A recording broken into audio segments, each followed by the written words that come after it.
Maybe few of you might know the notion of a tetralemma. Yeah?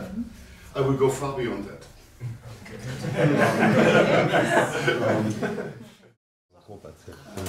What I will do now, I will take off my watch because some wise man once told me there's no time when you go on stage. Your inner clock is working in a different scale than the outer clock, so I have to synchronize a bit. Diamond theory, it looks a bit, I think, mythological, I don't know. What the heck is this? First of all, I will make a slide of a provocation. It's super easy to understand. It's also a tool for creativity. It's applicable for the analysis of decisions in general, and also in particular for political decisions. It's also useful in all-day life. It exceeds our classical two-valued logic to some extent, and it's able to enrich in group decisions and democratic processes. It's able to jump beyond dialectical materialism, and is theoretically founded in Gotthard Günther, who was a collaborator of Hans von Förster at BCA. Gotthard Günther's theory of polycontextuality, and is also founded, and that's an interesting point, in the argumentation methods of ancient Indian philosophy. It's the philosopher Nagarjuna who first used this tool, and in debates on religion it was also used by Siddhartha Gautama in the Pali Canon, which is more or less better known as Buddha. I will first of all switch over to wooden intelligence, not digital tools, and I will get this point, able to jump beyond dialectical materialism. What is dialectical materialism? It's a kind of thinking tool, and you all know, you have a thesis, and you have an antithesis. And what you do is a synthesis. And what you do then is you make again an antithesis and so on. So you become a sort of staircase to the cellar, or if you go the other way around, the stairway to heaven. But you are not able to leave this staircase.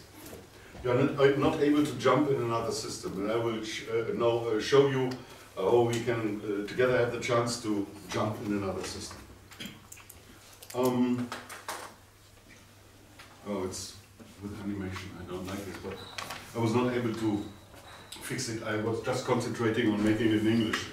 Before I had it only in Germany. So I have no meal today. I have to work just to present you. What you normally have is a proposition. Somebody says a sentence, and classical logic allows you to judge about the sentence. Is it either true or false? There is no given third, excluded middle. It was also a theme in another presentation.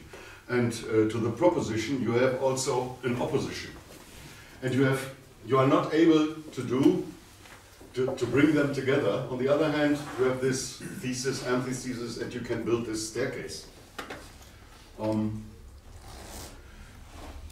Maybe few of you might know the notion of a tetralemma.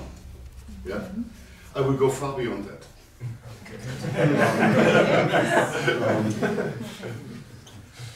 In a tetralemma, we have between proposition and opposition the choice for both, or the choice for neither nor. This is not formally in an exact way describable via classical Aristotelian logic, or binary logic, which with our computers also work today. If you like ancient Greek terms, you can also say both is the pleroma, the plentiness, and neither nor is the kenoma, the emptiness. I found myself very often here in that position. I reject this contradiction between proposition and opposition, and I would like to do something else. So that's equal to leaving this staircase. Rudolf Kehr, who developed this, I will show you a picture at the end, called this diamond technique, not just to avoid the term tetralemma, there are also other terms. For example, a rather harsh German word, Urteilsvierkant. You can translate it into square of judgment. I think it's the best translation. And the ancient Indian philosopher Nagarjuna called it Katuskoti, which is a word from Sanskrit. And he called it diamond techniques because, you all know this lady? Diamonds are girls' best friends. And I will say something about men and women. Our ancestors were the Ice Age hunters and collectors. The hunter is more the male aspect and the collector is more the female aspect. So women are able to switch from left to right hemisphere in the brain faster than men. This is proven. Their brain, the brain of women, is in average a bit lighter than the male brain. Does this mean that they have less neurons in the brain? No. The male brain, the neurons in the male brain have more water. That's true. You can prove it. So diamonds are girls' best friends, and if one of the males here in the room is in a relationship with a woman, you can also call this female logic, which at least in the past is a bit discriminating the female kinds of thinking.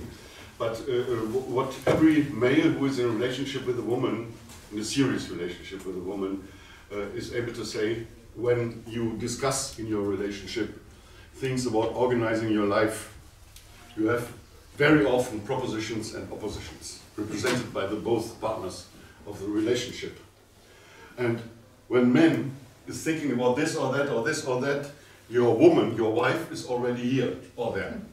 She's faster by switching the hemispheres. So that's why,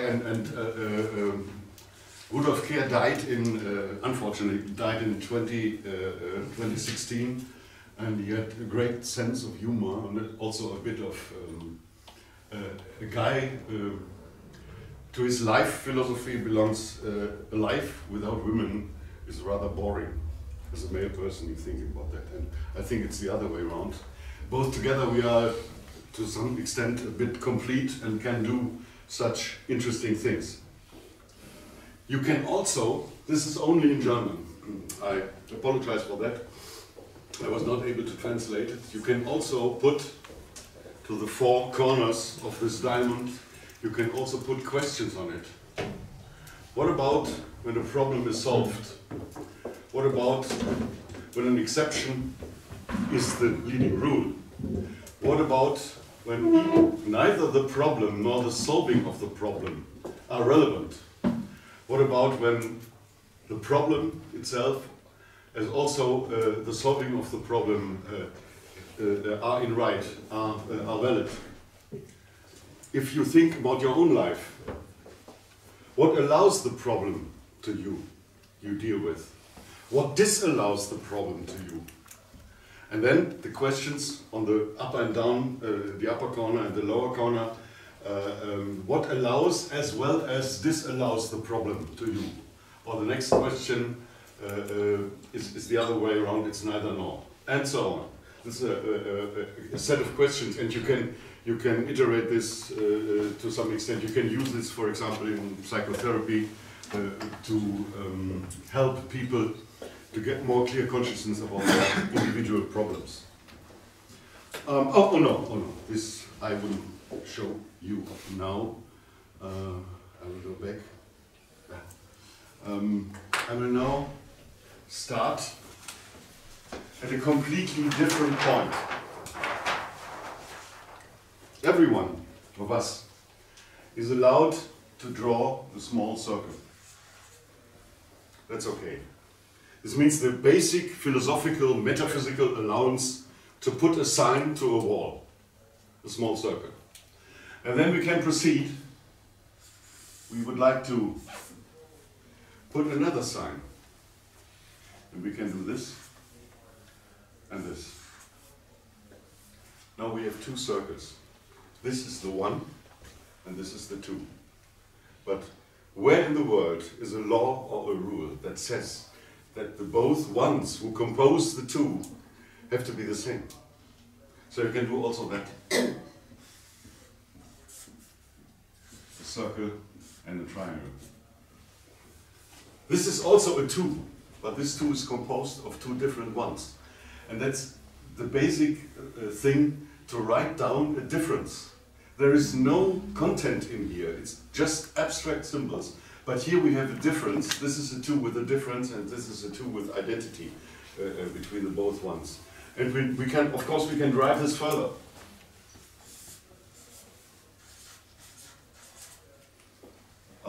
I will show you the next slide. It's more easy for me because in front of people sometimes I have a lack of concentration, so it's better to show you the next slide. We have here the 1, as I put it there. We have the two 2s. We have 3 3s, we have 4 4s, and we have 5 5s. In all of these symbol chains are differences, basic differences. This doesn't mean nothing more that we have 5 1s who are different from each other. All are different from each other. Here, in that case, we have a 3 with 2 1s who are identical and 1 which is different.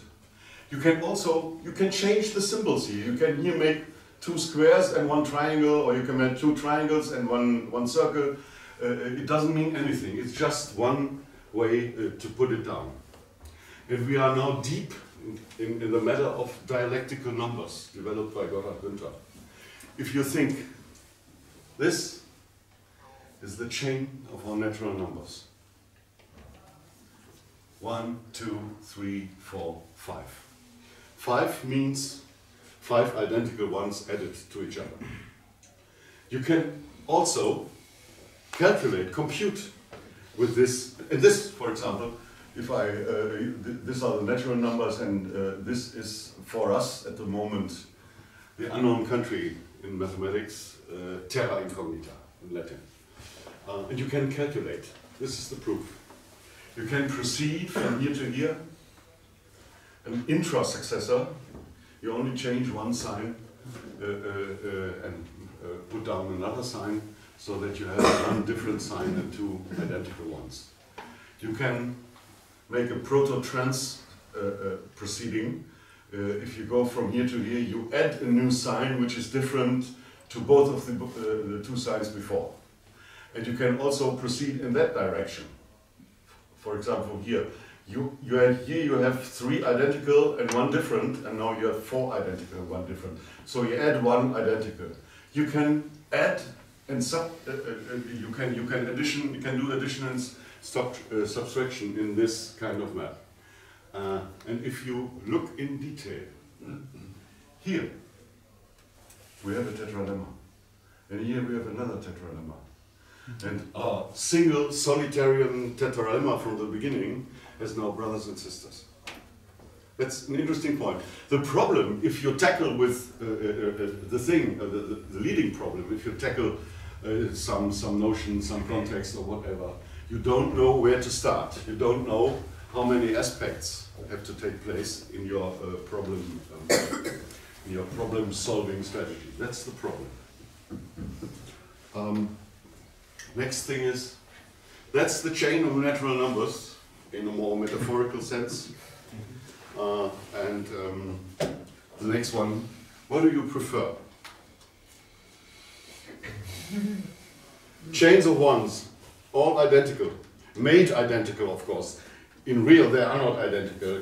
Korean soldiers, Northern Korean soldiers, and here we have a picture. I also might have taken a picture from a schoolyard in US or somewhere else. We have 3 women of different color.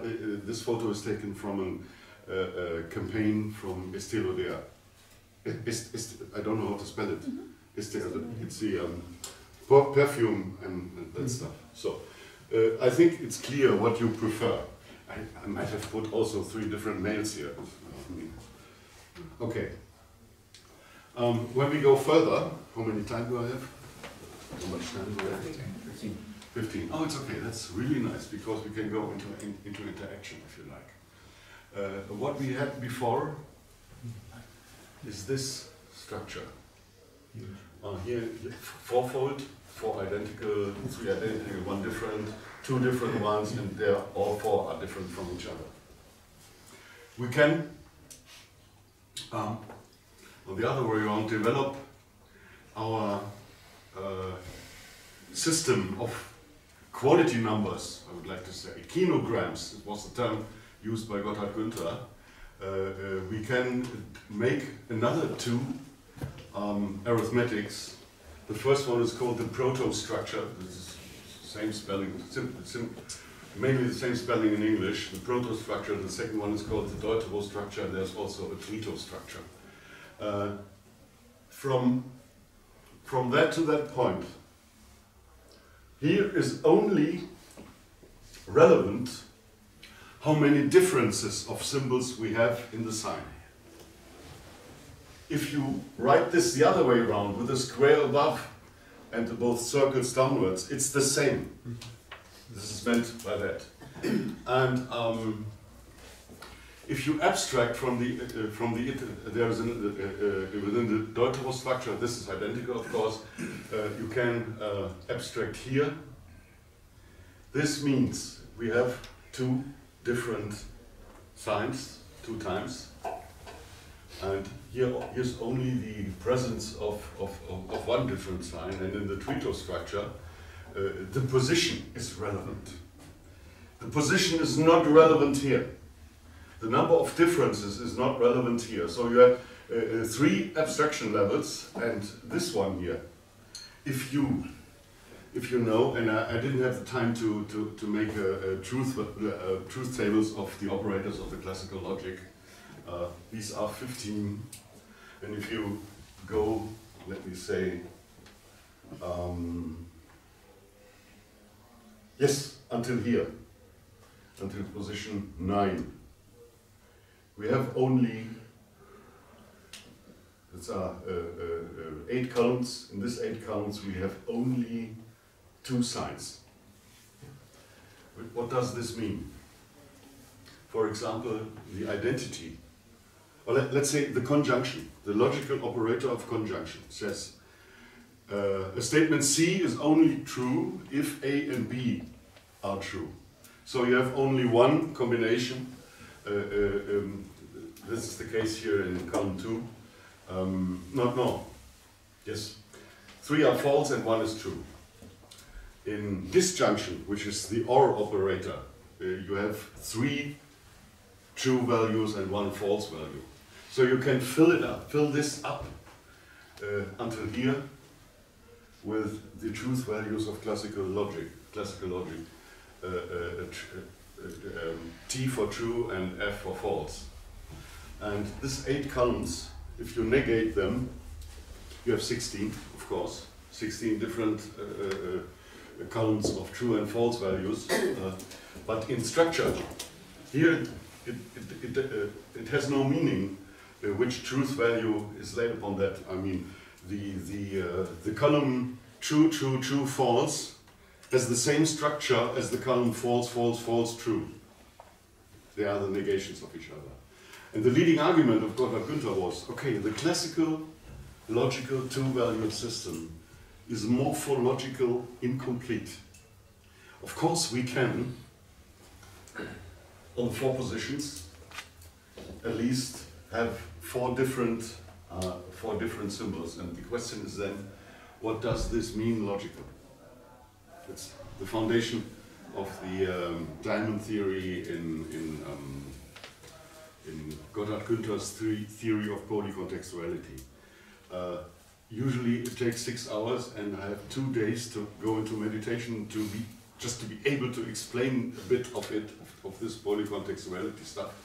And I thought for this meeting it would rather interesting to show you this little tetralemma structure. You can apply in all day life and in political decisions. The thing is that Gotthard Günther's theory, that makes this theory unique, there are a lot of attempts in history of logic to make many valued systems. Gotthard Günther didn't make a really many-valued systems. He was able to network two valued logical contexts. And if we have to deal with self-reference, a self-reference statement, for example, is I'm a man. For me, this is true. For her, this is not true. We have a distribution of subjectivity, and Günther was able to interconnect two valued logical contexts, contextures is the right term, to some extent, and he drove this really very far, and his pupil Rudolf Kehr, and that's at the end, till we come to the question, I would like to show you, where's the website? Ah, here, okay. I will show you this one. Kehr died in 2016. That's the guy, it's a video, he's talking about artificial intelligence. This picture shows Rudolf Kehr together with his teacher Gotthard Günther. Gotthard Günther wrote a letter about Rudolf Kehr to Heinz von Förster, where he described Rudolf Kehr as a logical and mathematical crackpot of astronomical dimensions. It's the German letter. Von Förster and Günther were both natural German speakers, and here you see, of course, Rudolf Kehr at young age together with Uncle Heinz. So they had really to talk about, and what Heinz von Förster said about this. Heinz von Förster was one of the, what's the English word for Gutachter? Examiner. One of the examiners of his PhD thesis. I have the Gutachten, I have it at home as a copy. Really interesting to read. Okay, this is, for instance, to some extent, my website. It's the blog site. The website itself is named Vordenker. I don't mean myself with that. Every newsletter starts with Liebe Vordenker, Liebe Vordenkerinnen, dear pre-thinkers, male and female. I prefer it to name the readers of that page with that title. And here you can enter it, and you found the complete Rudolf Kehr archive. A lot of stuff in English, so able to read in an international way, and also the bibliography of Gotthard Günther can you find there. I drive this site together with my PhD father, Eberhard von Goldammer. I can show you also. This is the last time I met Rudolf physically. Was at with his kickboard in Glasgow. It was 2010. There was a conference on philosophy in Karlsruhe, Germany. This is my PhD father, Eberhard von Goldammer. This guy you should know at the moment, and this is Rolf Rudolf. So I would like to make a bit of, let's say, advertisement to look into the papers of Rudolf Kehr. A few of them are really, really hard stuff. Sometimes I think I have to smoke something before reading, otherwise he wouldn't help me. What was his profession? Yes. He studied, thanks for the question, indeed. He studied logics and mathematics with Ernst Stachowiak in Münster, who was a rather famous German logician. Then he was a collaborator of Paul Feyerabend at the Free University of Berlin, and there he got in contact with Gotthard Günther, who came over from US, from BCL, and doing talks in the former GDR, in the Academy of Science.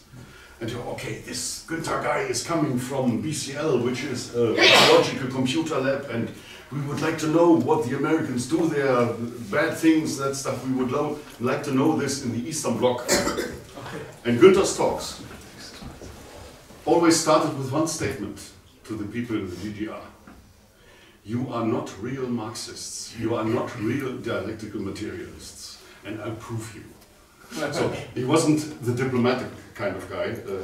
He made it to some extent really on conflict. And Rudolf Kehr went with him across Checkpoint Charlie to the Academy for Sciences of the former GDR, which is in GDR and cybernetics, and Russia and cybernetics. It's really an interesting topic. Gotthard Günther wrote the book, Conscious. Sorry? Vladimir just left, but he has a lot to say about that. In Gotthard Günter's Consciousness of the Machines, in Deutsch das Bewusstsein der Maschinen, we also have a French edition with a preface from Edgar Morin. With Eberhard and mine, we edited the third edition in 2002, and doing preface for it. And in the epilogue of Günter's book, he wrote about the notion of cybernetics and the history of the notion of cybernetics in the Eastern Bloc. At the first glance, the Eastern Bloc tends to say, this is the bourgeois theory, this is capitalism Western theory. And a few years later, when Russian scientists come to the topic and think themselves through it, there was another statement, cybernetics prove dialectical materialism. So this, for example, the staircase is a special case of this more richer logical system. You cannot leave the staircase, I told you, but on the other hand, we can build more staircases. That's what I wanted to show you. And I say thank you to you all, and for any questions, room for questions, you're welcome. Okay. Can I just clarify that in the diamond sort of layout that it's the neither option that allows you to exit from the proposition, the sort of the dual proposition.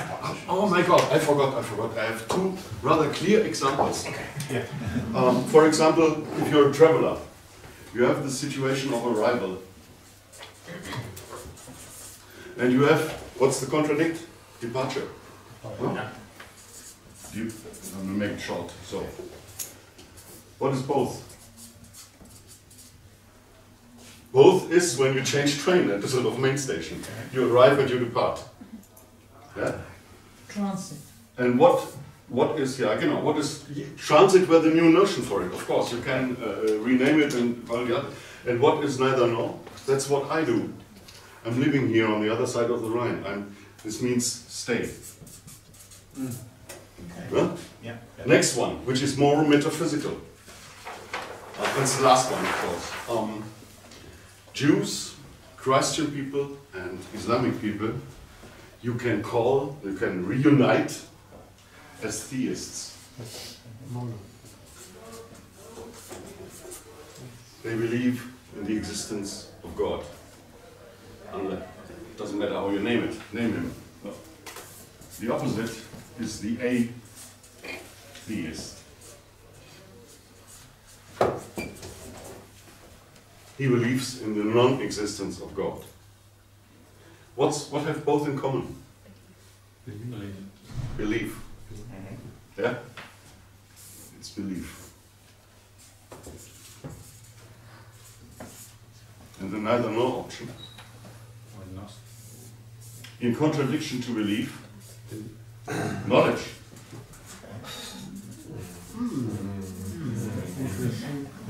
How do you call these people? Agnostics. It's the meaning that God from the hereafter, from beyond, from somewhere beyond the contradiction of being and nothingness, you cannot erfahren. You cannot experience. That's the okay. So if there are things or might be things I cannot experience, I concentrate on that which I might know. So knowledge plays the leading role in contradiction to belief. This is the metaphysical tetralemma. Okay? Question okay? Really thank you for the question with arrival and departure, to give you some really practical. Would you consider this as a method not to unfold complexity, but to unfold variety? I'm not so familiar with Stafford's theories, although I have to apologize for it. I have all books in my shelf, but I also have to read Bateson, Günther, Kehr, and all the other people, and Heinz von Förster as well, and Gordon Pask, for example. I think it can enrich the position. The guy, I don't know the name, who did the presentation just before the meal, combining beer with Luhmann, he mentioned Spencer Brown's laws of form. But Spencer Brown's laws of form are a special case of Gotthard Günther, because Spencer Brown's laws of form only needs two signs, the circle and the dot. I think it would be a really interesting thing to enrich the VSM with the help of polycontextual logic, because the VSM, to some extent, you have to make a cut. This is the outside world, and the other human individuals belong to the outside world, and the rest is the system. Rudolf once on the phone said to me from Glasgow, Luhmann always makes a cut after the 5th iteration, but go to a football stadium, you have 60,000 people there, 60,000 human individuals. In reality, we have to take into account all their feelings, beings, emotions, yes, emotions. Emotions are not irrational. There is no irrationality, I think. Emotions are rational, founded in our physiology. I'm a pure materialist. The leading question Rolf always used to put is, when you think about the German philosopher Leibniz, who together with Isaac Newton, the basis for higher mathematics, analysis, curve discussion, all that stuff, and as well as logics. Indeed, Leibniz is the father of the internet, because he developed the binary mathematical system. The pre-assumption with Leibniz is that matter is not able to think. Yeah? You have the spirit or the mind on one hand, and you have the matter on the other. Classical, brutal dualism. I'm not a dualist. I think if you, in the and Gotthard Günther was a sort of rebel in the High Church of Cybernetics, because he set into the direction of Ross Ashby, whom he admired really for his two books, Introduction to Cybernetics and Design for a Brain. But he always said, there is a clear difference between a human being or a biological living being and a machine. Where is the difference? There might be rules that are the same, but the difference are millions of years of evolution. So, no? I'm a monist. Hang on, question here. This may be a little bit to the side, but this looks to me like a lot of the same basis of category theory. Is that? Not category theory is a real interesting and important topic.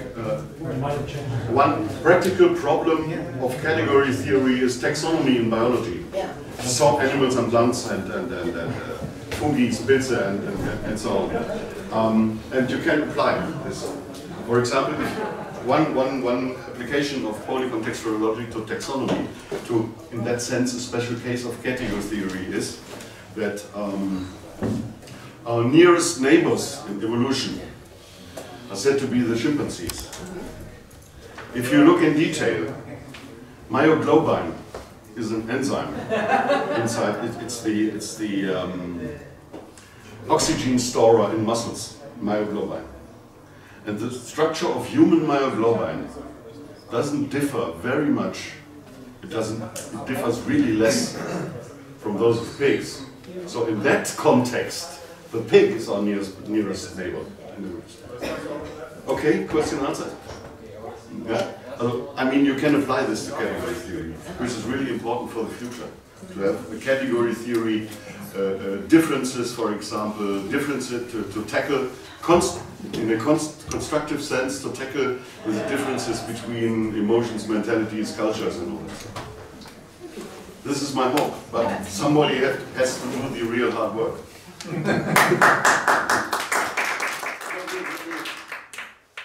My bread and butter job has simply to do with school.